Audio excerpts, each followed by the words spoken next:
સરહદી રેન્જ ભુજના પોલીસ મહાનિરીક્ષક ચિરાગ કોરડિયા તથા પૂર્વ કચ્છ એસપી સાગર બાગમારના માર્ગદર્શન હેઠળ ગાંધીધામ બી ડિવિઝન પોલીસે લૂંટના ગંભીર ગુનાનો ઝડપથી ભેદ ઉકેલી 2 આરોપીઓને ગણતરીના કલાકોમાં ઝડપી પાડ્યા છે.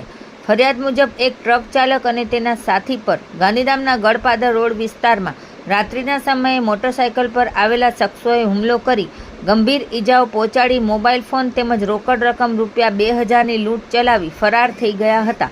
બનાવ અંગે ગાંધીધામ બી ડિવિઝન પોલીસ સ્ટેશનમાં ગુનો નોંધાઈ તપાસ હાથ ધરવામાં આવી હતી.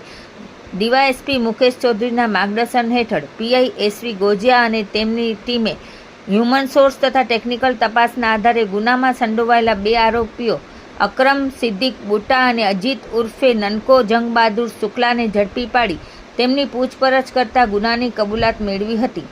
પોલીસે આરોપીઓ પાસેથી લૂંટમાં વપરાયેલ છરી, મોટરસાયકલ તથા લૂંટનો મુદ્દામાલ કબજે કરી વધુ તપાસ હાથ ધરી છે. ગુનામાં સંડોવાયેલા અન્ય એક ફરાર આરોપી મામદ બાવલા મથડાને પકડવા માટે પોલીસે ચક્રો ગતિમાન કર્યા છે.